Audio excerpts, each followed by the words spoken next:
cuando tuvimos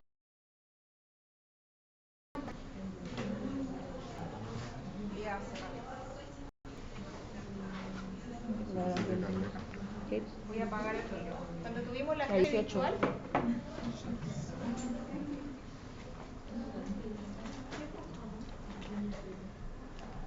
¿se acuerdan qué vimos en la clase virtual o no? Antiarrítmicos, ¿qué más?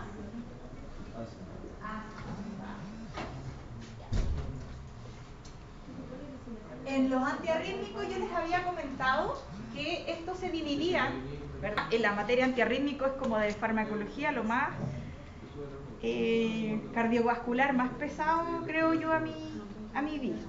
Pero bueno, de antiarrítmico alcanzamos a ver casi todo, solo nos había quedado un fármaco pendiente. Yo les había comentado que los antiarrítmicos se clasificaban, ¿verdad?, en función del mecanismo de acción, ¿verdad? Algunos que actúan a través de los canales de sodio, hay otros que actúan, por ejemplo, que todo esto del grupo 1 actúan a nivel de los canales de sodio. Los del grupo B, ¿verdad?, que actúan, los del grupo 2, perdón, que actúan a nivel de la frecuencia y de la fuerza cardíaca, que generalmente son los fármacos que actúan en los receptores adrenérgicos, ¿verdad? Después vimos el grupo 3, que también estaba relacionado con canales, ¿verdad? Con canales de potasio. Todo esto tiene relación con el mecanismo de acción. Y vamos a terminar con la adenosina, que era el fármaco que nos quedó pendiente. Lo anterior era solo para recordar. La adenosina es un fármaco que también se puede utilizar, no está dentro de la clasificación de los grupos 1, 2, 3 y 4, pero sin embargo hoy día se está adicionando en la terapéutica para ser utilizado, ¿verdad?, en arritmia. Se administra de vía endovenosa o intravascular, que es lo más importante, y la adenosina es un nucleócido, ¿verdad? A lo mejor ustedes de las clases de bioquímica recordarán un poquito que la adenosina es forma parte de los nucleócidos, ¿ya? Y de esta forma se ha ido incorporando en la terapéutica en las siguientes situaciones. Vamos a ver bien cortito porque no nos queremos extender más allá. Para los tratamientos de las taquicardias atrioventriculares, algunas que son bien particulares, estas que yo les dije que la semana pasada los fármacos anteriores no daban muy buena respuesta, se da generalmente por un bolo endovenoso y generalmente es una situación que se ocupa mucho a nivel intrahospitalario, porque ¿para qué se van a llevar un bolo, verdad, endovenoso para la casa? No, imposible, ¿verdad? Entonces son de uso intrahospitalario. Les quería contar porque los otros fármacos, los del 1, 2, 3 y 4, son los tratamientos crónicos de la arritmia y en situaciones de emergencia a nivel intrahospitalario se puede ocupar esta adenosina, ¿ya? Algunos efectos secundarios están relacionados con la bradicardia, hipotensión, pero recordar que uno de sus efectos más importantes tiene que ver acá con ser un nucleócido de la adenina, una base nitrogenada, ¿verdad? Entonces genera una gran cantidad de efectos del mecanismo de acción, es mucho más complejo, ahí yo les puse como una imagen, pero es mucho más complejo, pero lo que va a hacer en gran medida, ¿verdad?, dependiendo del receptor en el cual uno esté actuando, va a ser bajar el AMP cíclico, ¿ya? Que eso es lo que ayuda, en resumidas cuentas, porque es un mecanismo mucho más complejo. Entonces, dependiendo de dónde actúe el receptor A1 o A2, va a tener efectos distintos. Ya, si actúa en el receptor A1, va a bajar el AMP cíclico y esto ayuda mucho en el control a nivel de los nódulos, ¿verdad? A nivel nodal, por decirlo de alguna forma, al control del impulso cardíaco. Bueno, esto era un resumen, pero era de la clase anterior. Y ahora ya vamos a pasar, solo que teníamos pendiente la adenosina, a la clase que tenemos ahora, que es de antiaginoso y insuficiencia cardíaca. Es una clase cortita porque muchos de estos fármacos los hemos visto antes, así que eso es lo bueno. Voy a hablarle más que nada de los nuevos fármacos que no se han visto en otras clases, pero muchos de estos ya los hemos tocado en antihipertensivos, por ejemplo. Ya, fármacos para la insuficiencia cardíaca. Aquí también en la insuficiencia cardíaca también tienen algunas clasificaciones, ¿ya?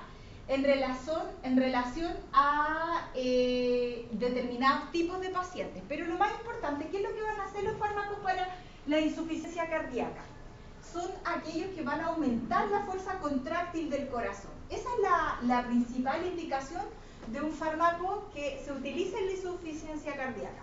Un paciente que tiene insuficiencia cardíaca, como está destacado, es incapaz de mantener el volumen por minuto adecuado que bombea el corazón, ¿ya? Entonces, de esta forma es muy importante que se aumente la fuerza contráctil para poder beneficiar a estos pacientes que tienen esta incapacidad.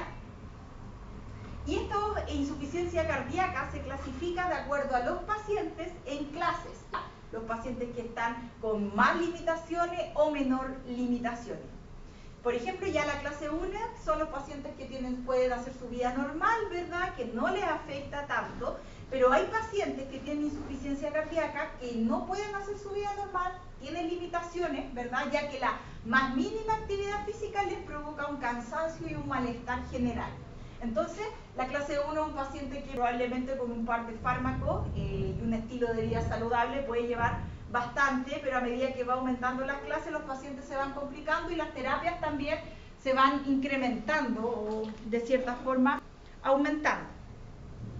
Aquí lo que nosotros tenemos que tener en cuenta es que en la insuficiencia cardíaca lo que nosotros tenemos es el volumen minuto, que es el volumen de sangre que el corazón es capaz de inyectar, ¿verdad? O de propulsar, no sé si cómo es la palabra más correcta, por minuto, ¿verdad? Y entonces en la insuficiencia cardíaca hay una reducción de este volumen minuto. Y esto puede generar varios efectos, ¿ya? Puede ir relacionado, por ejemplo, en algunos pacientes que tengan taquicardia, edema, vasoconstricción arteriovenosa, disminución de la supervivencia. Estos pacientes que tienen la insuficiencia cardíaca tienen disminuida la supervivencia.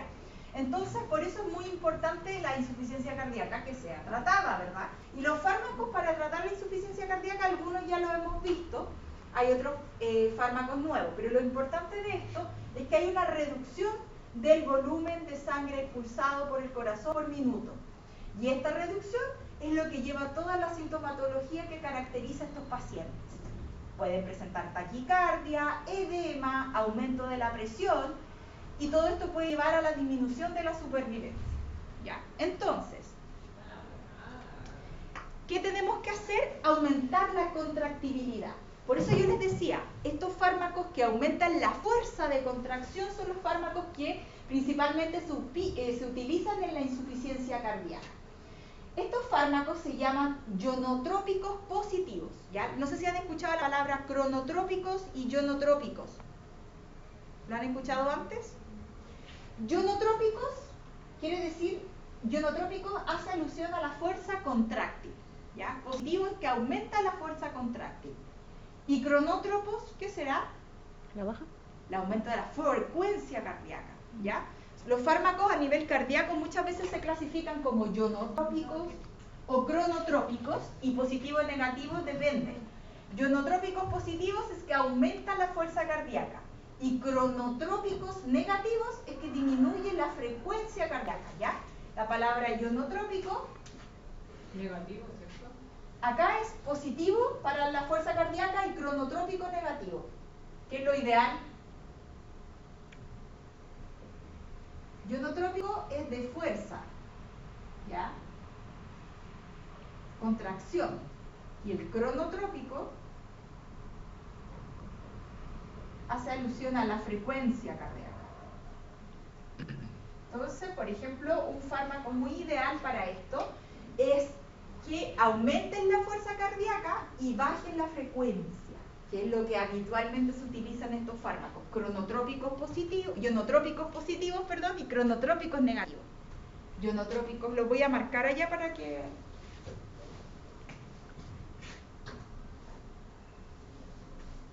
y cronotrópicos negativos, ¿ya? Reducen la frecuencia y aumentan la fuerza cardíaca. Y ahí hay varios grupos de fármacos que se pueden utilizar para esto, ¿ya? Entonces, también se pueden utilizar algunos fármacos que van a tener efectos distintos, ¿ya? Los voy a ir viendo, voy a volver a esta diapositiva, pero voy a ir pasando a las otras y después voy a volver a esta diapositiva para que hagamos el resumen. ¿Ya? Aquí está como el esquema, dependiendo de la sintomatología del paciente, de estas clases que yo les decía, clase 1, clase 2, clase 3, clase 4, pero aquí las clases no son de los fármacos propiamente tal, sino que de los pacientes. En los antiarrítmicos las clases tenían alusión a los fármacos, ¿verdad? Y aquí hace alusión a la sintomatología y al nivel, al estadio, por decirlo de alguna forma, de la insuficiencia cardíaca. Y aquí se pueden ocupar varios fármacos. A ver, ¿ustedes reconocen algunos que ya hemos hablado? El beta bloqueador, diurético. Ya, los beta bloqueadores, ¿verdad? Los Los diuréticos lo hemos visto. Esto también lo hemos visto, pero implícito. ¿Se acuerdan cuando yo les decía a los diuréticos que habían unos fármacos que antagonizaban el efecto de la aldosterona y que eran ahorradores de potasio? Lo vimos muy someramente en diuréticos.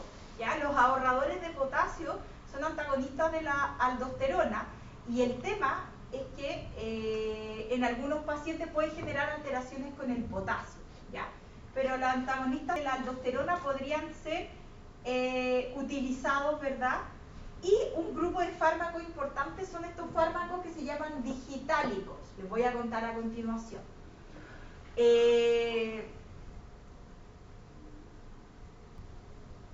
Estos son los inhibidores de la acetilcolinesterasa. Yo creo que los vamos a ir viendo ahora, pero lo más importante son estas líneas de fármacos, los beta bloqueadores que van a ir hacia la reducción de la hipertensión, ¿verdad? Los diuréticos que van a reducir el edema. ¿Y por qué es importante estos fármacos acá? Porque se acuerdan que yo les decía que la reducción del volumen minuto en la insuficiencia cardíaca causaba aumento de edema. Por eso los diuréticos son una estrategia terapéutica, podían causar vasoconstricción de arterias y venas, por eso un antihipertensivo puede ser importante. Bueno, acá no se los comenté, pero en la imagen es muy clara, disminución del flujo renal. Y es por eso que hay un fármaco que ustedes, no sé si lo vieron acá.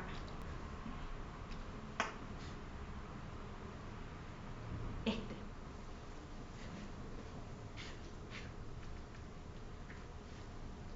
O ahí. Estos más que nada, estos dos. Estos dos fármacos están en inglés, por eso a lo mejor ustedes no los han visto. Pero los ACE son los que nosotros vimos como los ¿IECA?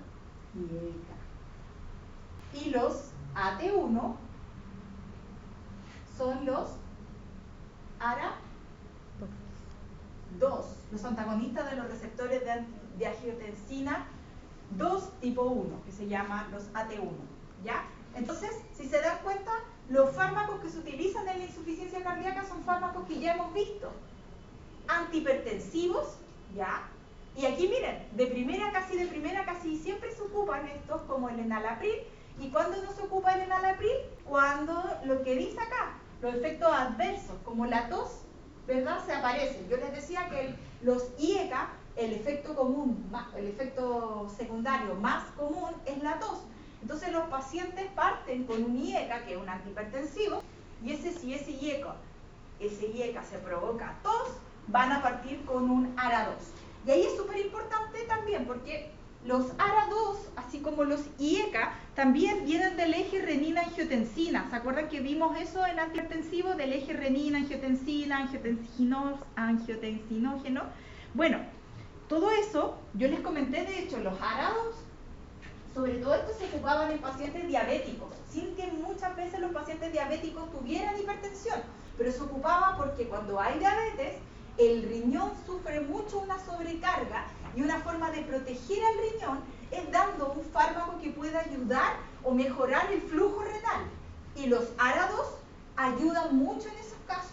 ¿Ya? Por eso a veces ustedes pueden ver un paciente con diabetes que no tiene hipertensión arterial, pero está tomando un losartán, por ejemplo. Y eso lo hacen para proteger el riñón. Y acá también en la insuficiencia cardíaca podemos ocupar fármacos que ya hemos visto antes.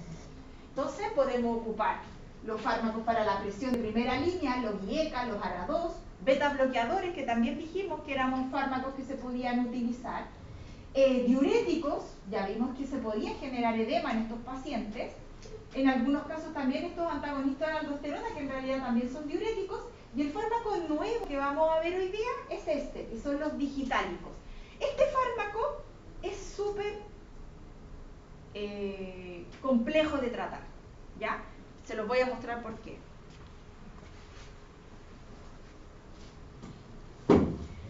La digoxina o los cardiotónicos, no me acuerdo, sería digitalis. La digitalis pertenece a una familia de productos que se generan en las plantas que se llaman cardiotónicos. Los cardiotónicos están en varias plantas. De hecho, probablemente ustedes tengan en su casa alguna planta cardiotónica, ¿ya? En su origen antes se extraía desde la planta, hoy día es sintética la digital, ¿ya? Estos productos hay que tener precauciones porque a veces las plantas, estos cardiotónicos suelen ser tóxicos. De hecho, les voy a contar dos cositas después que veamos. Pero algo muy importante de estos fármacos es que se ocupan para aumentar la fuerza cardíaca, disminuir la frecuencia, que es lo que está acá. La digoxina principalmente tiene este esquema: ionótropo positivo, cronótropo negativo. La digoxina, que es de ahí de esa planta que se llama digital, ya. La digoxina es el principal fármaco cardiotónico. Y tiene este, digoxina. ¿Baja la frecuencia cardíaca? Baja la frecuencia y aumenta la fuerza. Sí, eso es lo que hace la digoxina. Este es el que tiene este perfil que partimos viendo. Y algo importante, ¿cómo lo hace? Ya. ¿Cómo lo hace? Tiene varios puntos. Actúa en unas bombas sodio-potasio ATPasa en el corazón, ¿ya? Y de esa forma, al generar, lo que hace de manera específica es fijarse a esta bomba sodio-potasio ATPasa. ¿Ya? Entonces, esta bomba sodio-potasio ATPasa aumenta a nivel intracelular el sodio y baja la concentración de potasio.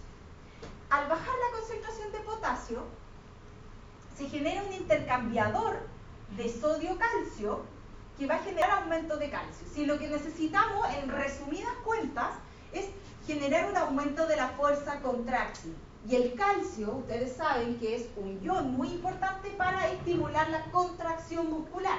Entonces, en realidad, la fijación de la digoxina a esta bomba sodio-potasio ATPasa provoca un aumento intracelular de sodio. Ese aumento intracelular de sodio activa a un canal que intercambia sodio, es decir, saca sodio, entra calcio.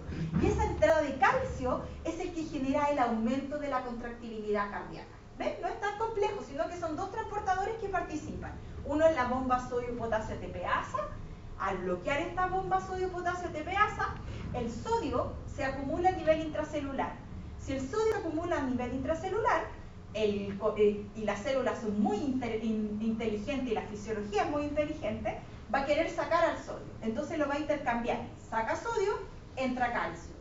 Por otro intercambiador u otra bomba, que es la sodio-calcio. Entonces al sacar el sodio, entra el calcio y esto aumenta la fuerza contráctil. ¿Ya? Es como un mecanismo secundario el calcio. Pero en lo que termina pasando es que al inhibir la sodio-potasio ATPasa, va a quedar la entrada de calcio. Y esto genera el aumento de la fuerza contráctil. ¿Ya? ¿Qué cosas tiene la digoxina? Que es muy efectiva para aumentar la fuerza cardíaca, pero tiene dos cosas muy malas. ¿Se acuerdan cuando en farmacocinético hablábamos del margen terapéutico? Sí. ¿Qué era el margen terapéutico? Era algo que medicamentos, el efecto del medicamento. El margen terapéutico es como el rango entre la dosis efectiva mínima y la dosis tóxica, ¿se acuerdan? Sí. Y yo les decía que había fármacos que tenían un amplio margen terapéutico, entonces nosotros podemos subir dosis, subir las dosis, no hay problema, pero hay fármacos que tienen estrecho margen terapéutico. Y los fármacos con estrecho margen terapéutico, el clásico ejemplo, adivinen cuál es. La digoxina. Es un fármaco con un margen terapéutico estrecho. Pregunta de prueba porque es como clásico de la farmacología general. La digoxina, al tener un estrecho margen terapéutico, está muy susceptible a la toxicidad. Y la toxicidad de la digoxina se incrementa en pacientes que tienen insuficiencia renal, en adultos mayores, y es muy característica. De hecho, si alguna vez les pasa, por ejemplo, que en algún paciente está tomando digoxina y le empieza a decir que ve luces de colores, no es porque el paciente esté a lo mejor con alguna terapia psicodélica, es que puede ser que esté intoxicado con digoxina, ¿ya? La digoxina es muy fácil que los pacientes se intoxiquen aumentando poca concentración, o incluso en la concentración terapéutica algunos pacientes que tienen insuficiencia renal pueden experimentar, por ejemplo, una intoxicación con digoxina. Y la intoxicación con digoxina pareciera que el paciente está alucinando, que ve luces de colores, manchitas, y ustedes ven que el paciente les va a decir, ve unos colorcitos en los ojos como unas manchitas, gotas de colores, están indicándole que probablemente está con una intoxicación por dioxina, ¿ya? Entonces, puede pasar muchas, porque no es solo la única sintomatología neurológica y visuales. Esto es lo que yo les decía, visión borrosa y halos de percepción de colores, ¿ya? Ahí ustedes no piensen que el paciente está consumiendo hongos psicoactivos con chocolate, ¿verdad? Sino que el paciente probablemente esté con una intoxicación, ¿ya? También puede presentar malestares gastrointestinales, psiquiátricos como delirio. Por eso algunos pacientes se confunden y de verdad que piensan que llega el paciente con algún estado de consumo de sustancias psicoactivas, porque entran en una confusión, en esta percepción de colores, ¿ya? Pueden presentar también malestares gastrointestinales, como los que estamos mencionando acá, las neurológicas, pero esto es muy común ver los halos de colores, es tener un indicio de específicamente de la digital. ¿Qué es lo que se hace cuando ya hay sospecha de intoxicación? Hay que suspender de inmediato la digoxina, y como vimos, el mecanismo de acción era bloquear, ¿verdad?, una sodio-potasio ATPasa. Hay que contrarrestar este efecto de esta unión de esta bomba dando potasio para desplazar al fármaco. Ese ¿Ya? sería el antídoto. Ese sería como el antídoto, desplazar el fármaco mediante potasio. Ahora, tiene varios de estos efectos se explican, todos estos efectos secundarios, incluso grado de intoxicación, se explican por la acumulación prolongada de calcio, porque si ustedes vieron, el mecanismo de acción era bloquear la bomba sodio-potasio ATPasa. Eso generaba aumento de sodio.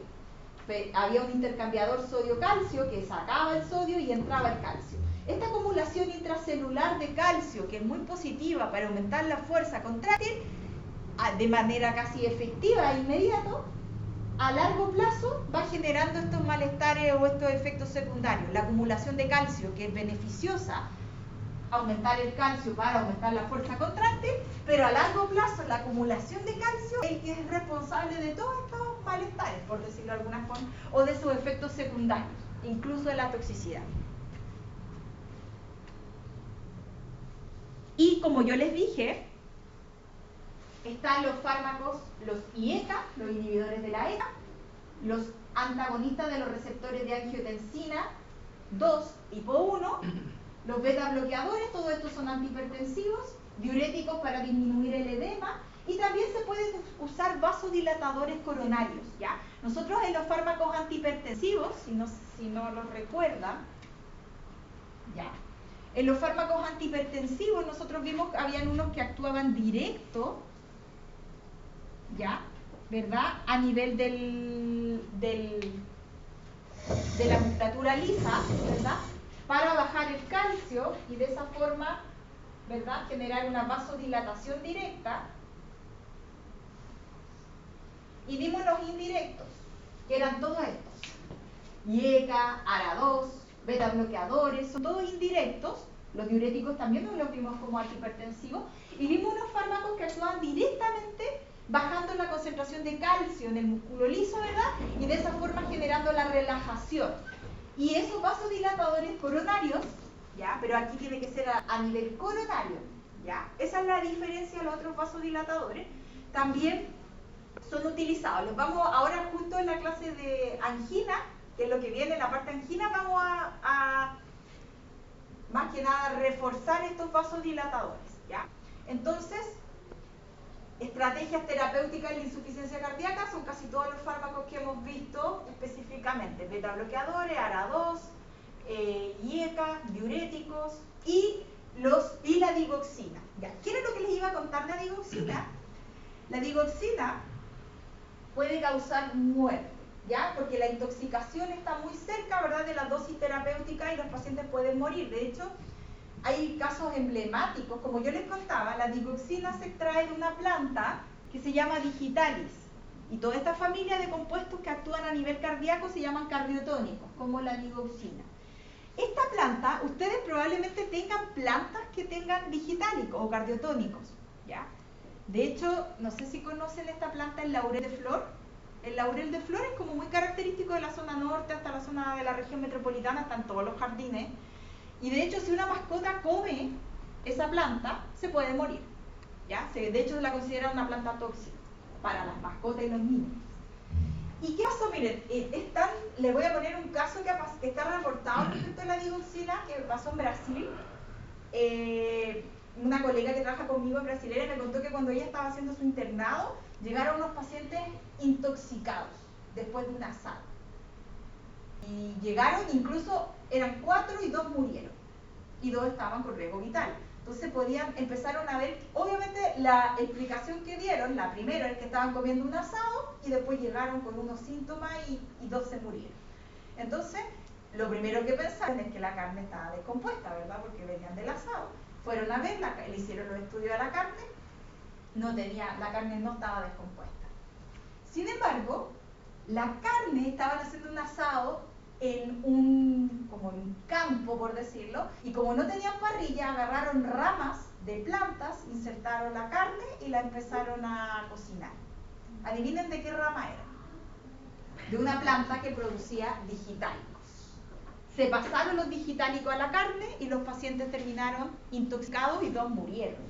Entonces, para que vean el riesgo, por eso hay que tener atención, la digoxina tiene que tener un monitoreo del paciente. Como vegana te salvan.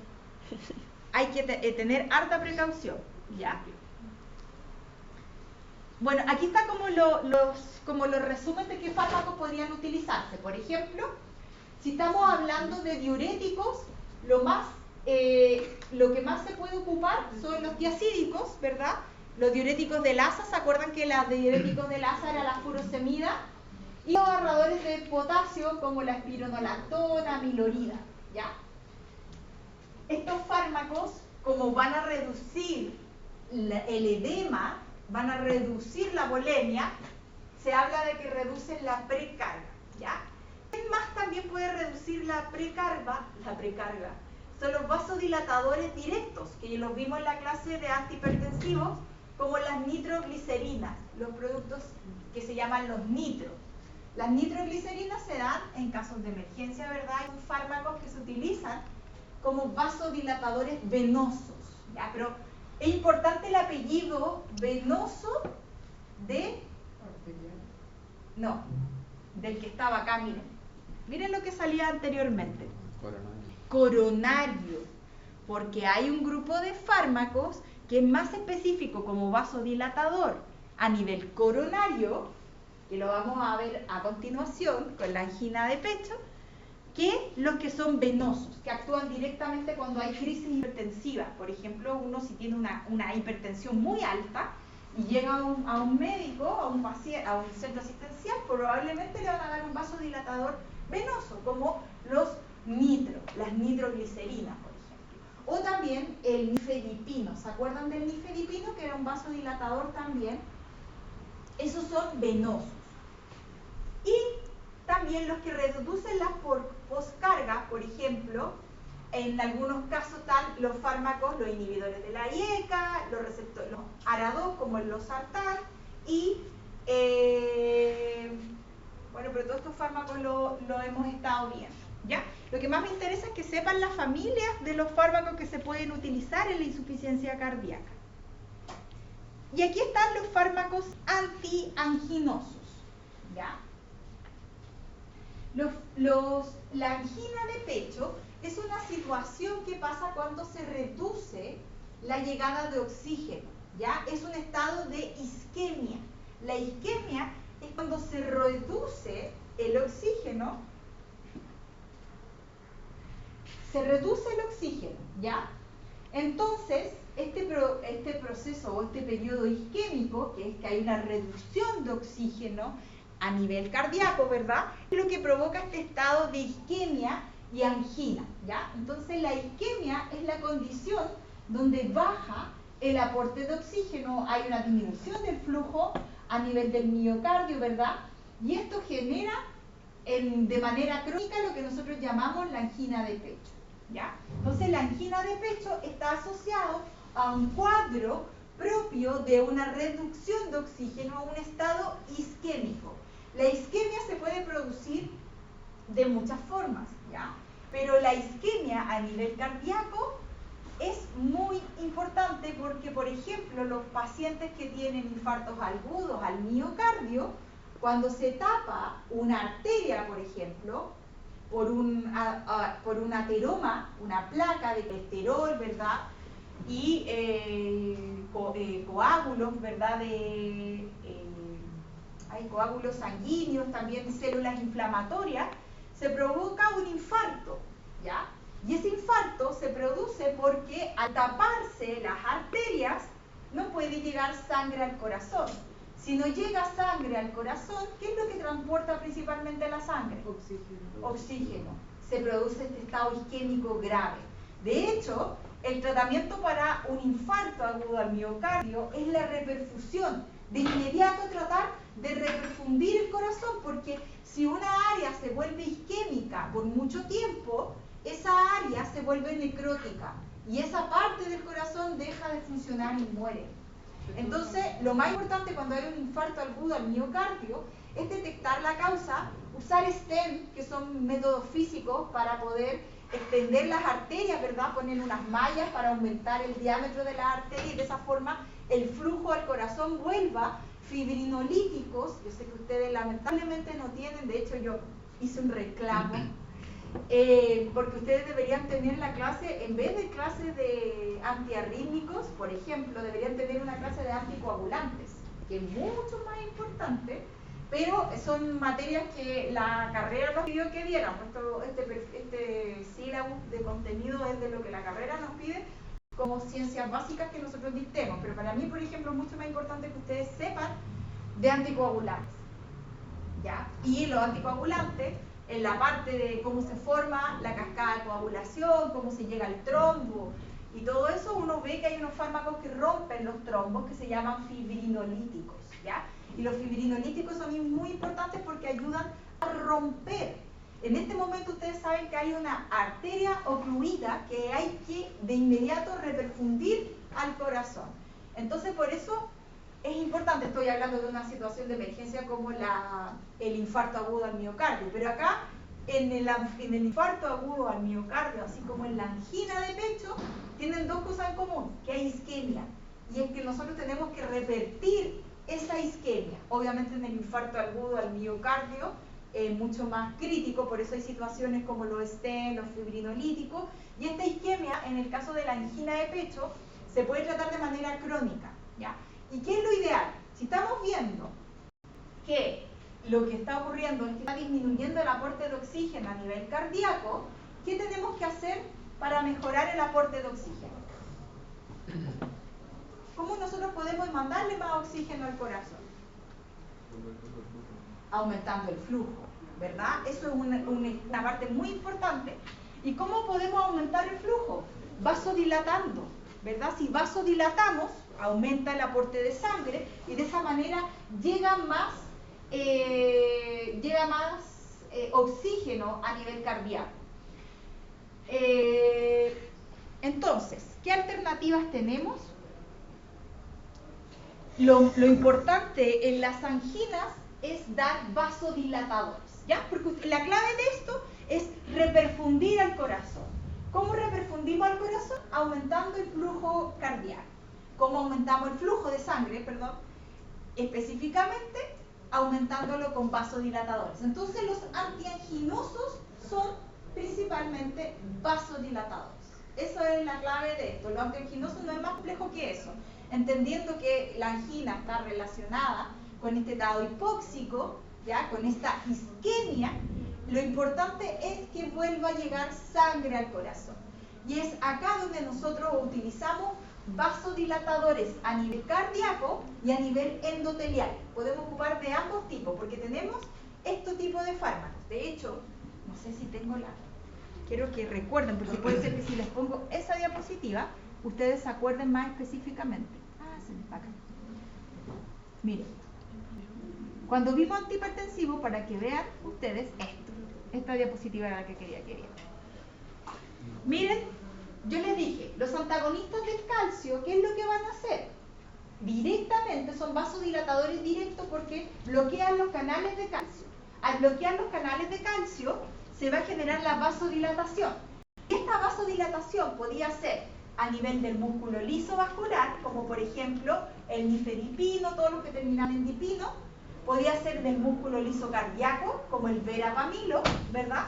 Y que pueden actuar en ambos lados, como el diltiazem. Entonces los antianginosos principalmente pueden ser de este tipo. Se utilizan más los que actúan a nivel cardíaco, pero podrían utilizarse todos. Pero era para que recordaran que cuando vimos la clase de antihipertensivos, partimos con la familia de los vasodilatadores de acción directa y estos antagonistas de los canales de calcio son vasodilatadores de acción directa, ¿ya? Y que pueden actuar más a nivel del músculo liso vascular, como el nifedipino, al nivel cardíaco, como el verapamilo, o el diltiazem, que actúa en ambos. Ya, ¿se acordaron o no? ¿Sí? ¿O no? Ya. Entonces, acá se utilizan varios fármacos, por supuesto, ¿sí? Esto no es lo único. Esto es para tratar un cuadro de angina, un estado de angina de pecho que se caracteriza por la isquemia. Ahora, yo puedo prevenirlo, que es una cosa distinta. Aquí yo quiero que entendamos esto. Miren, vamos a pensar en un infarto agudo al miocardio. En un infarto agudo al miocardio, ¿qué saco al paciente con darle anticoagulante? Ya el trombo, la placa ateromatosa con los trombos, con los coágulos, con la etapa inflamatoria ya se formó. ¿Para qué voy a dar un anticoagulante? Esas son terapias que quedan posteriores a un infarto agudo o preventivas para evitar un infarto agudo del miocardio. Por eso lo mismo pasa con los antianginosos. Para evitar la isquemia yo puedo dar después, para prevenir estos eventos de angina de pecho, este cuadro isquémico, puedo dar, por ejemplo, la aspirina. ¿Se acuerdan qué es lo que hacía la aspirina? Era un anticoagulante que actuaba a nivel de las plaquetas. En las dosis bajas. Estatinas. Las estatinas tampoco las vemos acá, pero las estatinas son fármacos que reducen el colesterol. ¿Para qué quiero reducir el colesterol? Para evitar que se forme la placa ateromatosa, ¿verdad? Y una placa ateromatosa puede llevar a un estado de angina y después desencadenar un infarto agudo al miocardio. Y también podrían ser en estos pacientes darle algún antihipertensivo como los IECA o los ARA2. Entonces, estos cuadros, esto es lo que preventivo, pero si yo estoy en un estado de angina, ¿para qué voy a dar un fármaco como la aspirina en ese momento?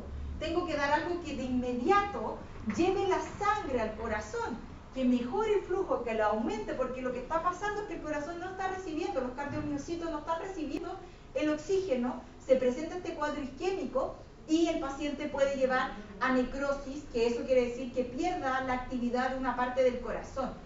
¿Ya? Entonces es muy importante que los tratamientos para tratar la angina directa son los vasodilatadores. Ahora, un paciente que ha presentado estos cuadros de angina puede quedar, para evitar futuros cuadros, incluso el infarto agudo al miocardio, tomar estos fármacos, ¿ya?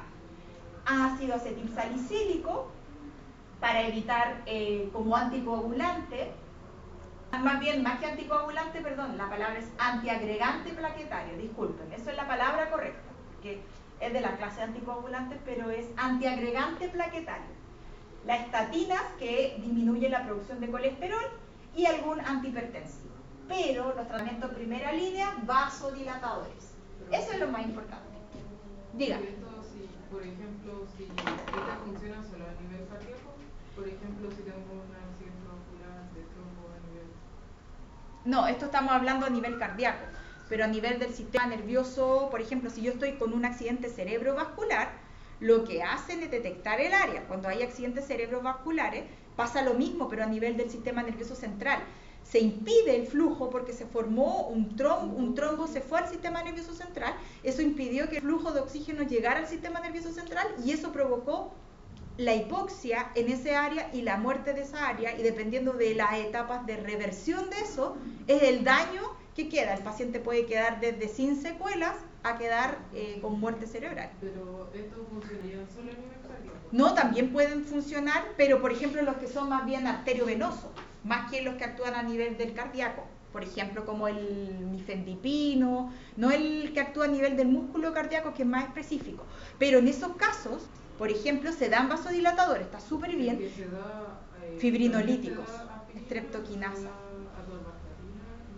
Eso es para prevenir, cuando ya un paciente tiene un accidente cerebrovascular, como ya saben que tiene un riesgo de volver a hacer, se da esto de forma preventiva para evitar que vuelva a suceder. Pero para romper ese tapón, se dan fibrinolíticos. Ese es como el tratamiento directo para romperlo, streptokinasa y derivados de eso. La idea es un fibrinolítico de inmediato. Y los otros fármacos van a ser para prevenir que se formen más trombos, para prevenir que se forme una placa a nivel cardíaco, como lo que pasa acá.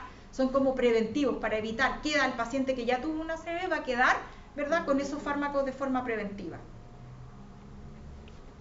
Pero lo ideal es tratar el momento. En el corazón se ponen stent, que es lo más común, porque eso de inmediato aumenta el diámetro, ¿verdad? Y de esa manera aumenta el flujo y el corazón se vuelve a perfundir. Y fibrinolíticos como segunda opción terapéutica. Pero es mecánico el... Es que igual tienen como una etapa donde se puede revertir. Por eso, mientras antes se detecte, lo más importante, porque cuando ya está a nivel cardíaco instaurado, si nosotros hacemos estas medidas, es decir, si nosotros reperfundimos rápidamente, el daño al corazón es menor. Lo mismo pasa con el sistema nervioso central. Si se detecta dónde está, ¿verdad?, el trombo, muy fácilmente pueden detectarlo, tratar de romperlo y de esa forma volver a reperfundir el sistema nervioso o el área donde está afectada. Eso es muy importante, ¿verdad? De hecho, los trombos también se pueden ir al pulmón y causar embolia, que es muy grave y que puede causar la muerte.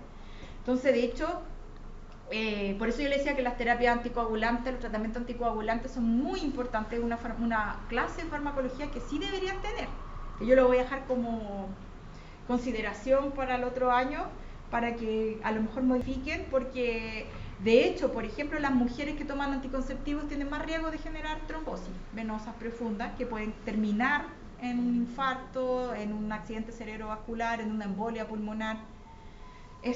Ahí es súper importante esa clase, pero no la tuvimos. Ya. Lo importante es que los vasodilatadores como los nitratos, los nitritos, que también son otra familia de fármacos que se utilizan bastante, se utilizan en episodios agudos, ya cuando el paciente manifiesta el malestar, se detecta que hay un cuadro isquémico y se le va a dar un nitrato, que es lo clásico, el vasodilatador clásico es un nitrato. Y todo lo demás, todo esto que está acá, ¿verdad?, son los fármacos que se utilizan específicamente para después prevenir el edema. ¿Ya? Entonces, nosotros en la clase, voy a volver a la clase antihipertensivo para que se den cuenta dónde vimos todos estos fármacos. Miren.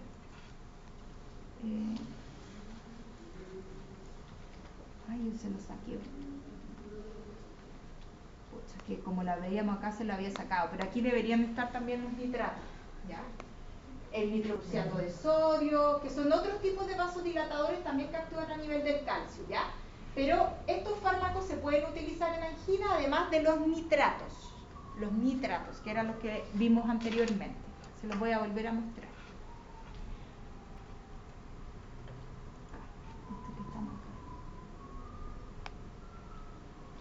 Que están por acá. Miren, los vimos acá también porque en realidad todos estos fármacos se pueden utilizar como de emergencia en un cuadro de angina. La nitroglicerina, ¿les suena algo la nitroglicerina? Sí. ¿A qué les suena? ¿Ah? Es vasoactiva porque es vasodilatador. No, pero la nitroglicerina, ¿a qué les suena o no les suena? ¿Dinamita? No. A la potencia. De hecho, con la nitroglicerina se puede hacer ahí, no les voy a dar ideas, pero se puede hacer algo ahí medio dinamitesco. ¿Ya? Entonces la nitroglicerina es un vasodilatador venoso que se puede utilizar, ese que se utiliza en los cuadros agudos, pero también podemos ocupar los otros vasodilatadores como ya hemos visto, ¿ya? Y bueno, todos estos fármacos dependiendo de la situación.